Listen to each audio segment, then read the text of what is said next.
Buenos días. Bueno, vamos a iniciar nuestra segunda clase. La segunda clase que tendrán conmigo está relacionado sobre el uso de muchas técnicas analíticas y diversas que van a encontrar en la bibliografía para el estudio de biomoléculas y cómo la química analítica en sí contribuye al estudio de biomoléculas a través de los conceptos de calidad que algunos de ellos ya vimos en la clase anterior.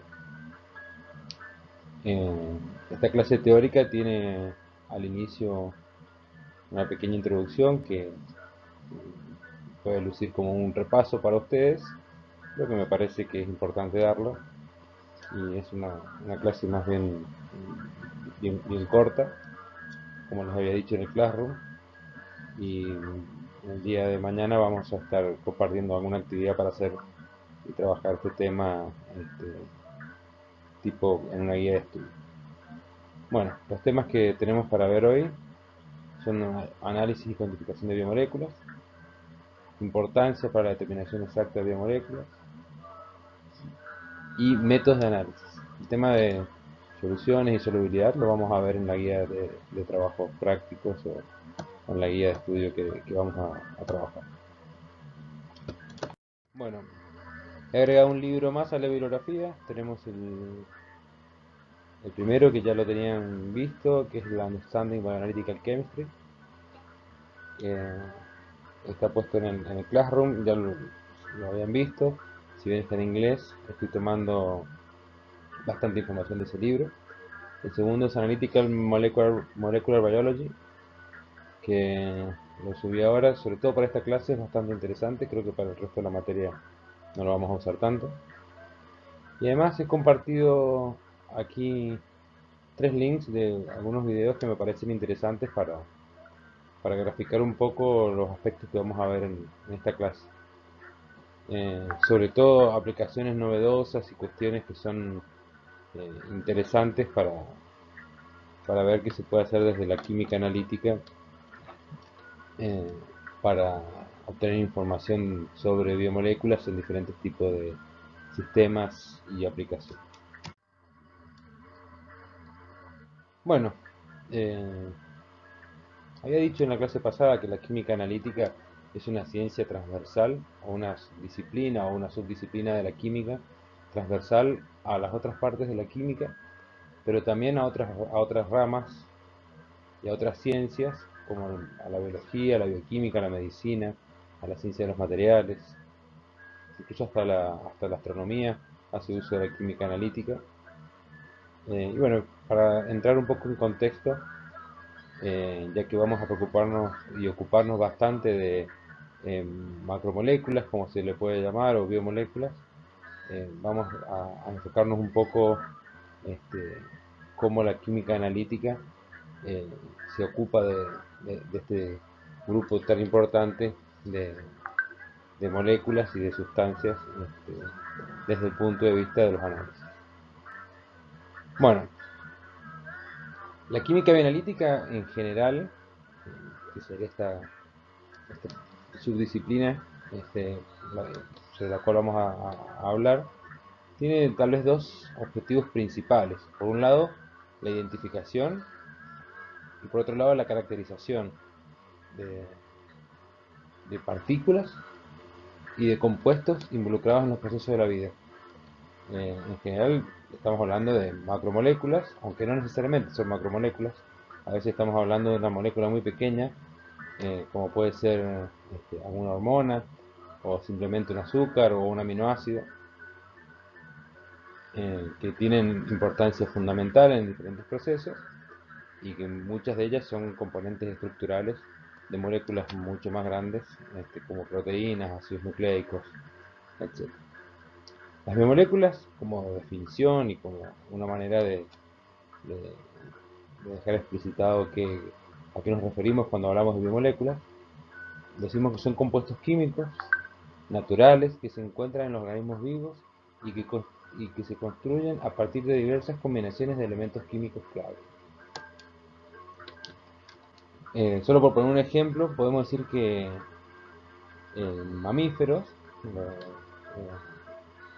alrededor del 97% del peso seco de los mamíferos, es decir, eliminando el agua, está compuesto por carbono, nitrógeno, oxígeno, hidrógeno, calcio, fósforo, azufre y otros elementos como sodio, potasio, magnesio, cloro y otros que están en menores concentraciones pero que tienen funciones tan o más importantes, que son los oligoelementos, como el hierro, podemos citar a molibdeno, selenio y algunos otros, que desempeñan funciones vitales, regulando las vías bioquímicas y la función biológica. Bueno, si bien las moléculas también se denominan en términos genéricos como moléculas, compuestos químicos, sustancias, no todas las moléculas, compuestos químicos y sustancias en realidad son biomoléculas. Tal vez sea demasiado claro y no es necesario decirlo, pero a los fines de evitar confusiones es muy importante puntualizar estas diferencias. Como se señaló anteriormente, el término biomoléculas se usa exclusivamente para describir compuestos químicos que se encuentran en los organismos vivos, prácticamente todos los cuales contienen carbono. El estudio de moléculas que contienen carbono exclusivamente está confinado dentro de la química orgánica. Ya hay toda una ciencia que se ocupa de este tipo de moléculas. Si bien todas de alguna manera están vinculadas con la vida y con los seres bióticos, eh, no necesariamente son biomoléculas. De hecho, creo que podríamos decir que la confusión número uno viene de ahí, ¿no? De vincular a la química orgánica con el estudio de moléculas provenientes que tienen algún tipo de función biológica o bioquímica. Eh, la química orgánica estudia atributos y reacciones de compuestos químicos que consisten principalmente en carbono e hidrógeno, pero también puede contener otros elementos químicos. Los procesos de la vida también dependen de moléculas inorgánicas, por ejemplo. Un ejemplo, un ejemplo clásico incluye los llamados metales de transición, clave en la función de muchas moléculas, un tema que vamos a desarrollar en una clase exclusivamente sobre ellos más adelante. Eh, bueno, es importante entonces tener en claro que la química orgánica ya hace rato que se separó del concepto de estudio de sustancias, de compuestos, de moléculas que están vinculadas o relacionadas con los procesos de la vida. Este, bueno, todo eso ya está claro en qué ámbito se estudian y se hace investigación al respecto.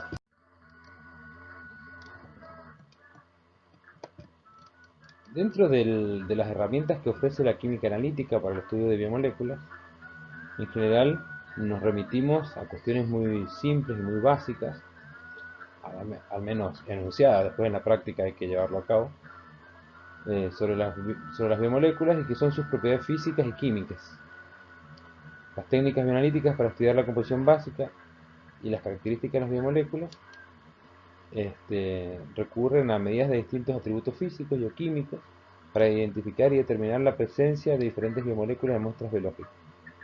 Es importante, desde un punto de vista de diagnóstico y científico, llevar a cabo este tipo de estudios para resolver problemas en esos ámbitos. Algunos ejemplos de las propiedades físicas y químicas y métodos primarios utilizados para estudiar esas propiedades particulares pueden ser los siguientes: propiedades físicas, carga, densidad, masa, forma, propiedades químicas, enlaces y uniones entre los integrantes de las moléculas, es decir, los monómeros o entre los átomos, y además enlaces intramoleculares o intermoleculares, la solubilidad de las moléculas, la estructura. Bueno, son algunas de las propiedades a las cuales recurrimos para realizar estudios sobre las biomoléculas y luego inferir propiedades y cuál básicamente es su rol en los diferentes organismos. Muy bien. A diferencia de otro tipo de moléculas y otro tipo de compuestos, las biomoléculas tienen un vínculo muy particular con su estructura molecular.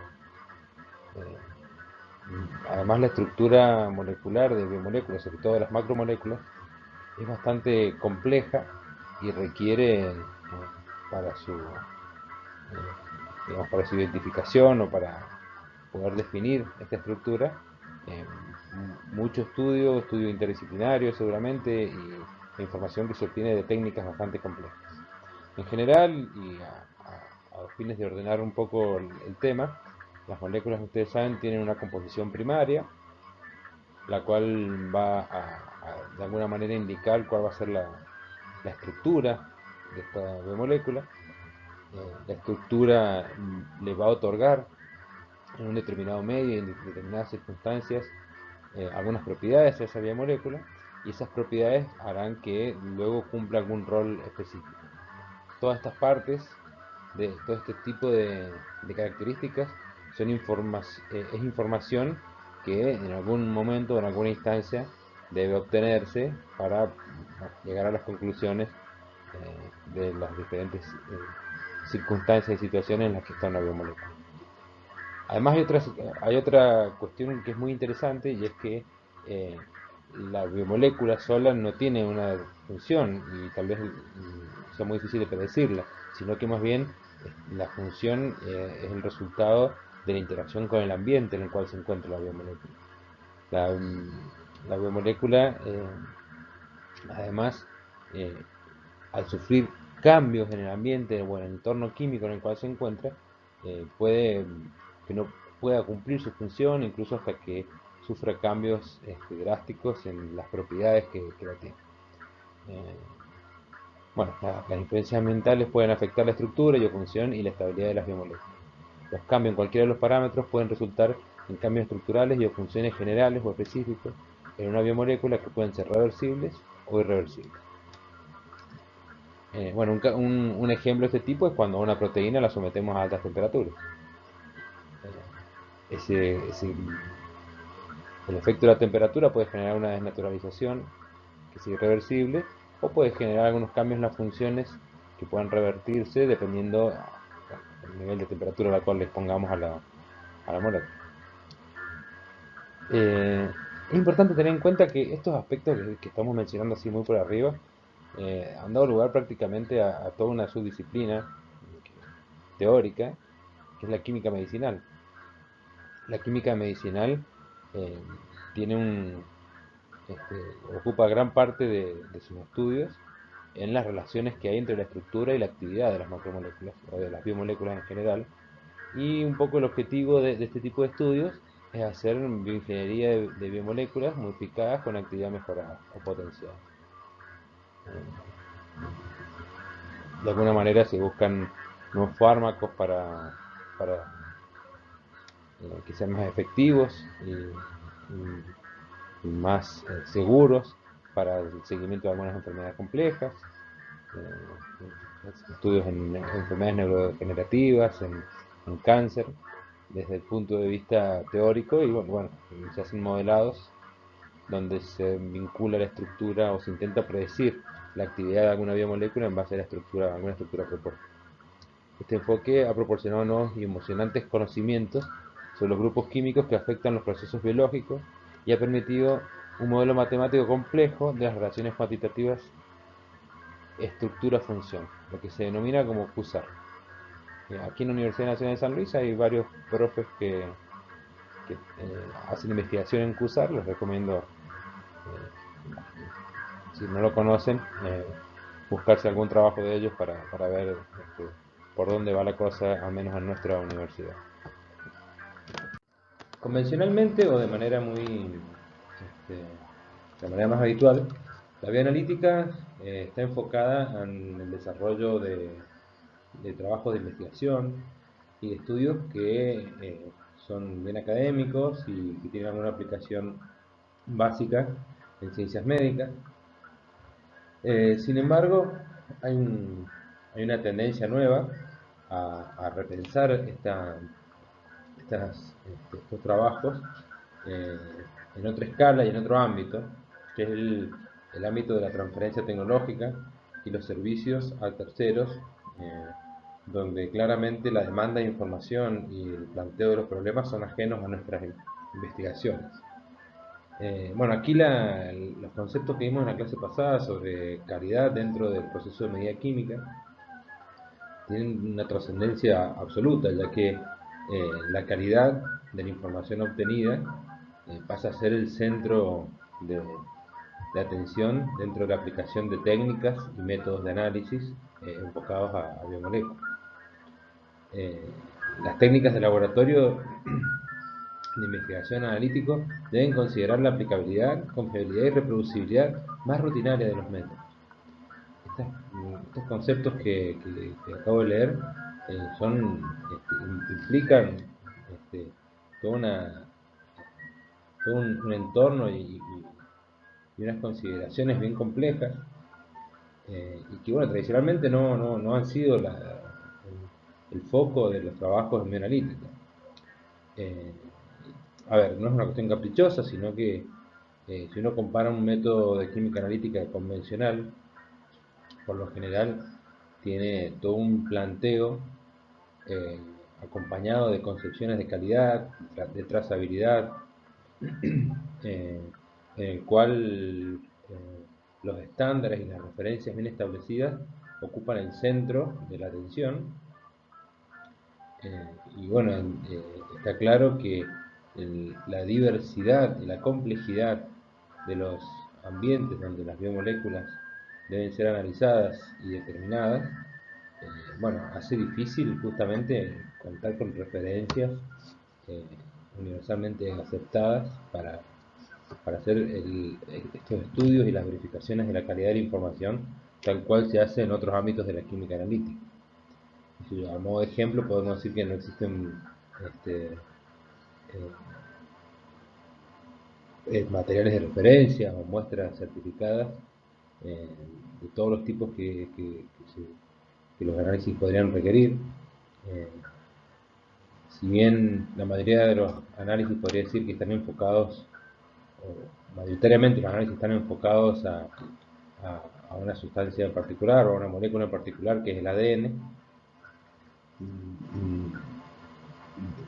el ADN de cada organismo es diferente, tiene sus particularidades y cada ambiente también lo tiene. Entonces, bueno, son desafíos y consideraciones a tener en cuenta a la hora de proponer procesos de medida o métodos nuevos de análisis que deban desarrollarse o aplicarse en la escala de análisis de rutina o a modo de servicios o de transferencia tecnológica.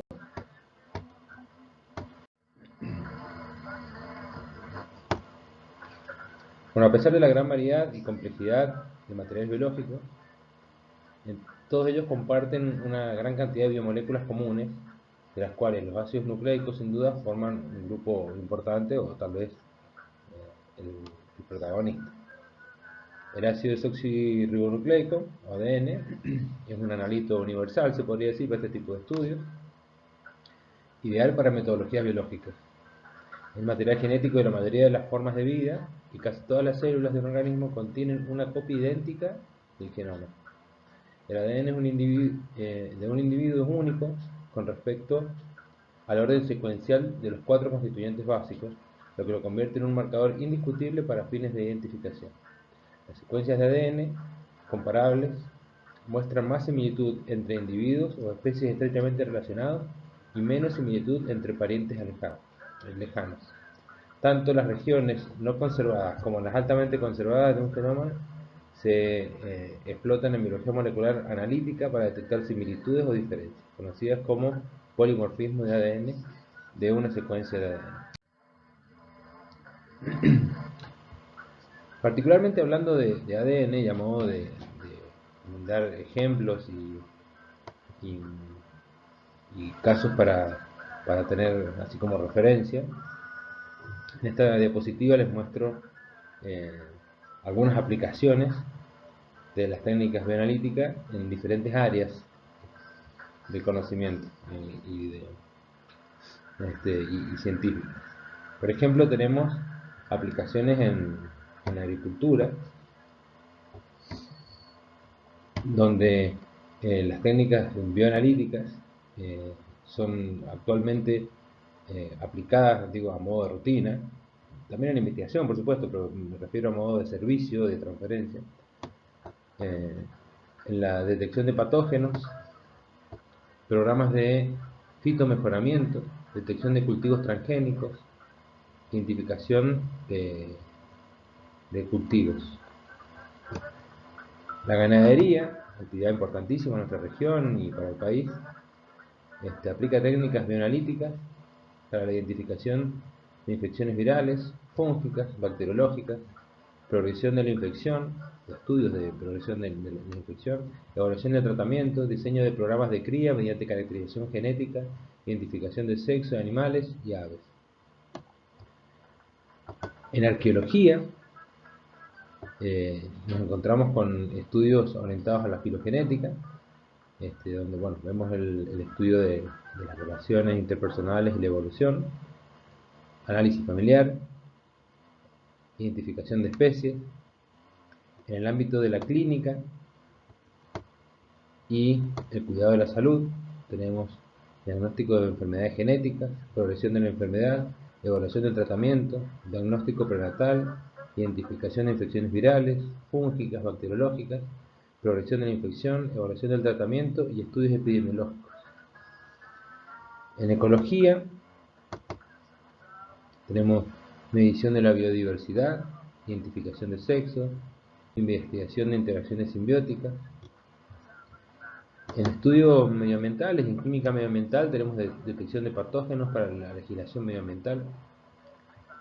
En alimentos, detección de patógenos, autenticación, detección de adulteración, detección de alimentos transgénicos.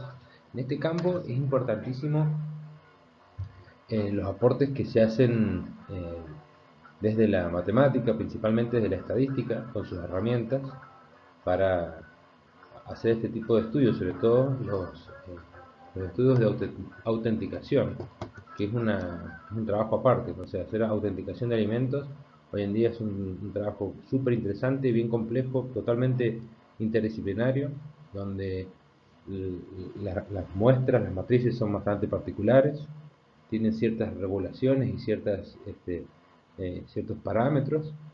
Los analitos son de los más diversos, la información que se obtiene es enorme y la estadística es fundamental para ordenar todo ese conjunto de información tan compleja. Bueno, en ciencias forenses tenemos la identificación individual y familiar. En legislación tenemos estándares comerciales, por ejemplo, detección de adulteración en alimentos, bebidas, filiaciones, protección de la vida silvestre, por ejemplo, detección de aves, animales silvestres extraídos de la naturaleza mediante análisis familiar. En investigación, estudios como por ejemplo la filogenética, el estudio de las relaciones y la evolución, proyectos de secuenciación del genoma, entre otros.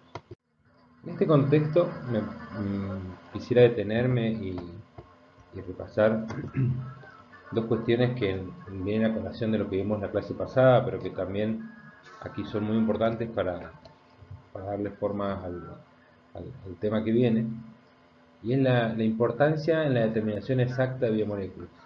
Para ello me gustaría puntualizar la diferencia entre dos conceptos que son muy importantes, que hacen referencia a dos propiedades analíticas, como vimos en la clase pasada, y que son la exactitud y la precisión.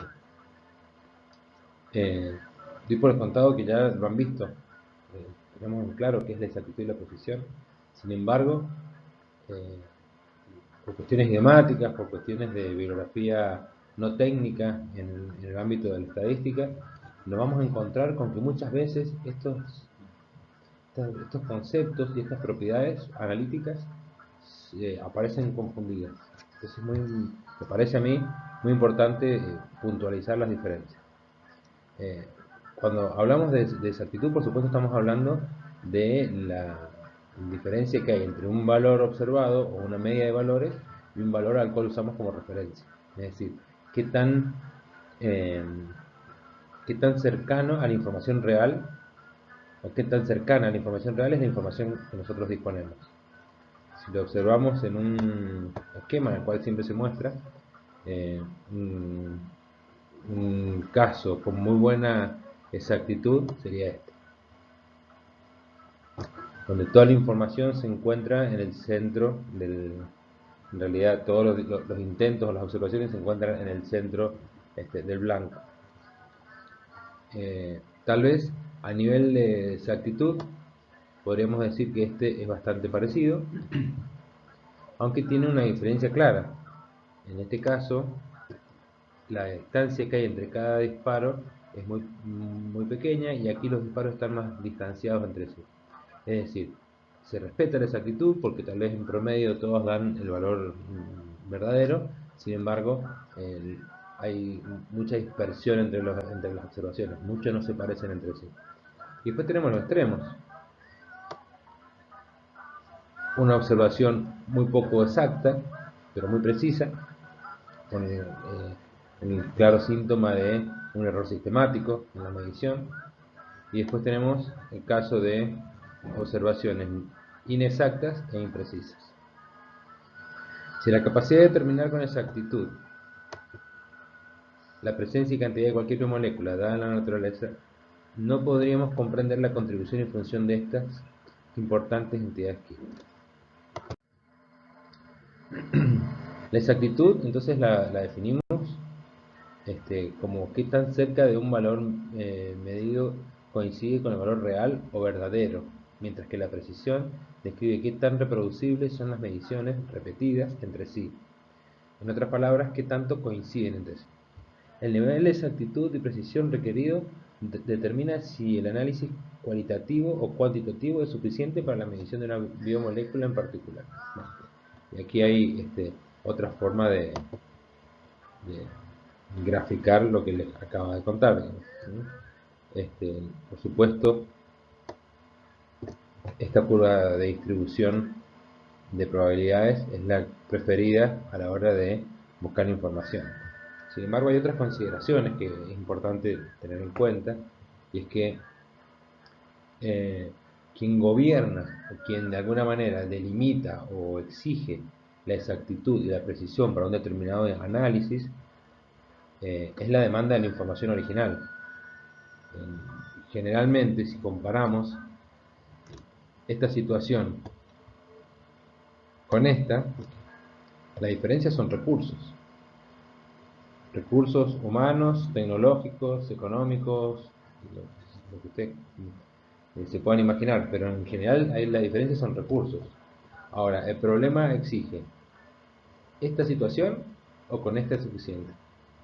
Es allí donde nosotros debemos, a través de nuestro criterio, decidir si invertimos recursos para llegar a la situación exacta y precisa o si resignamos algo de calidad a la información porque de todas maneras podemos cumplir con la demanda del problema planteado originalmente.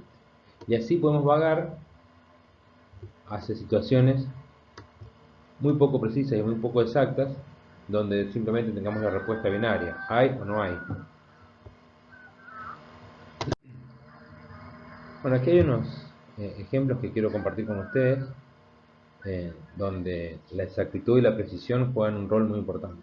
Tenemos un primer ejemplo, donde tenemos un caso clínico de una persona que tiene algunos síntomas que se resumen en la introducción. Ese paciente es hospitalado con fatiga crónica, micción excesiva, sed, pérdida progresiva de peso.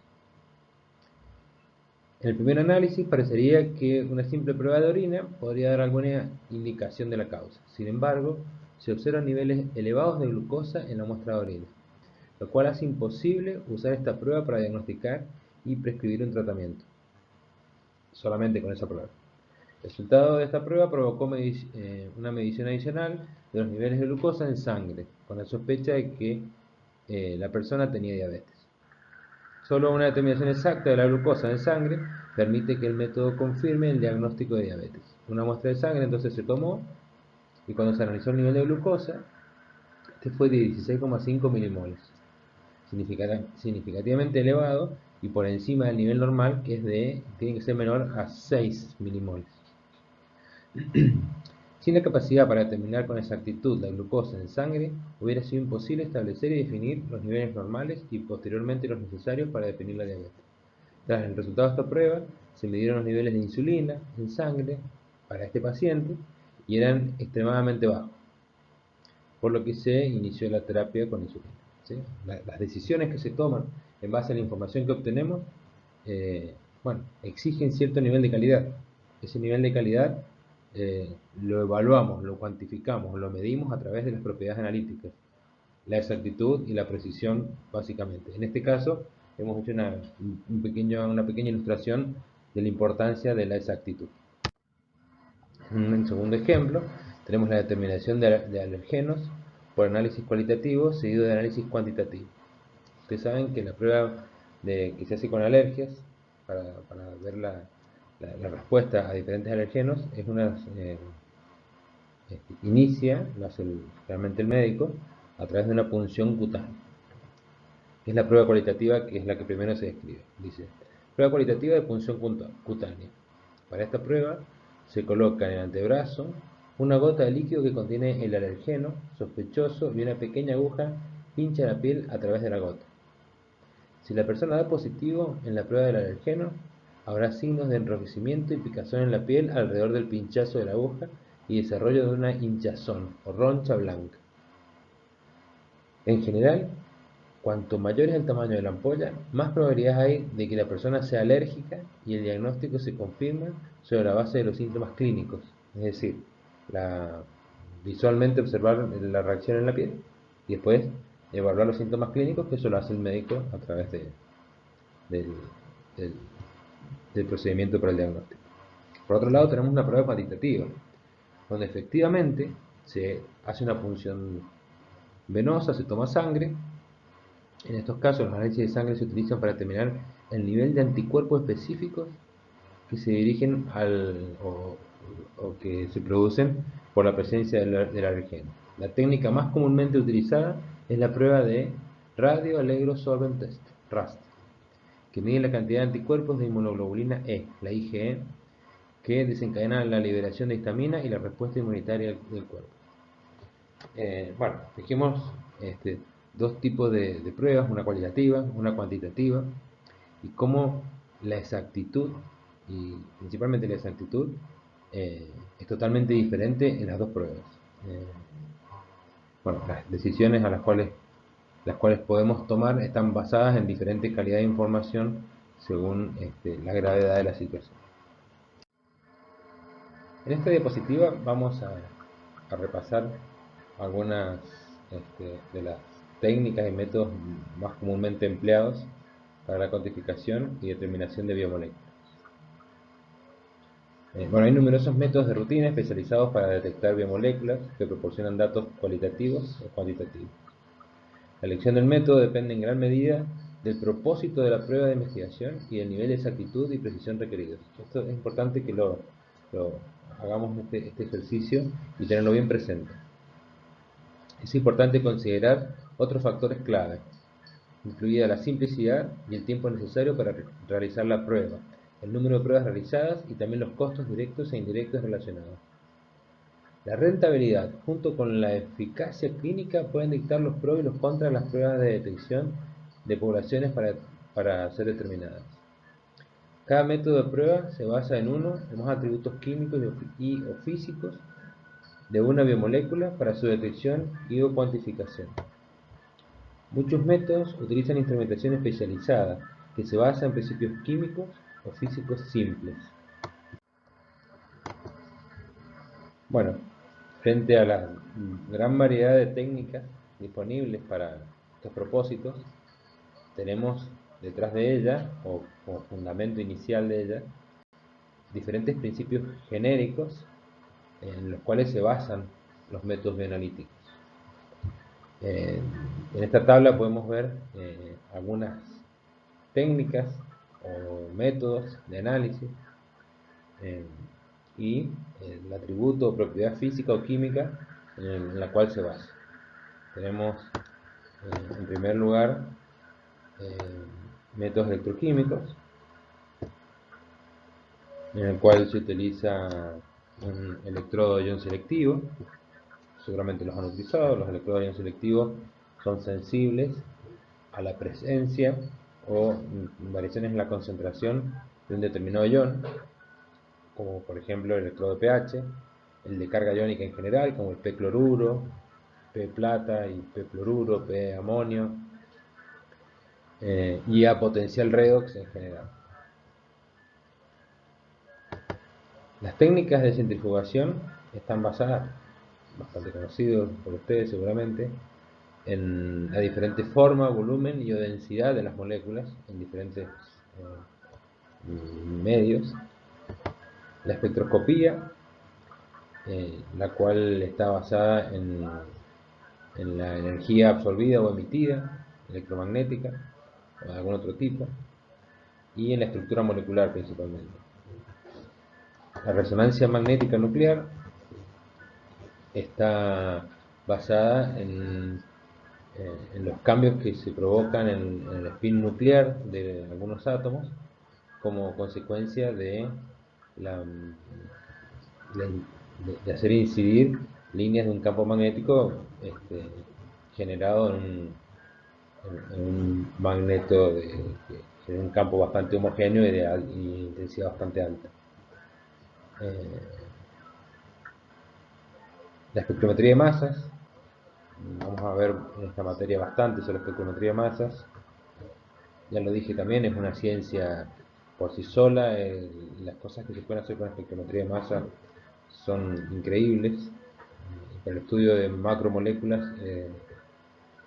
la verdad que ha brindado una herramienta fundamental. La espectrometría de masa se basa justamente en la masa de partículas y moléculas, y básicamente, y muchos de los espectrómetros, en la relación masa-carga, que es lo que realmente el principio a través del cual se para. Las cromatografías también es una ciencia prácticamente dentro de las técnicas separativas. Es una familia enorme de muchísimas técnicas y alternativas que permiten justamente identificar y separar sustancias en base a su masa, tamaño, volumen, densidad, forma y carga. Y por otro lado, la electroforesis, que durante los años 90 y 2000 encontró un espacio o un nicho enorme de investigación dentro de la genética, y bueno, que también utiliza para separar principios no cromatográficos, pero que también hacen uso de la masa, carga, forma y solubilidad diferencial que hay entre diferentes componentes de la muestra. Bueno, les he dejado en la bibliografía unos links de unos videos que les recomiendo que miren. Hay uno que está en castellano y otro que está en inglés, pero están subtitulados y bueno, pueden seguir. Son cortitos, son muy cortitos. Pueden verlos con algunas aplicaciones que yo considero interesantes de la química bioanalítica al estudio de diferentes temas a través de la determinación de biomoléculas. Bueno, mañana van a tener la nueva actividad para hacer con relación a estos temas. Espero que les haya servido de ayuda esta clase y nos mantenemos en contacto. Muchas gracias.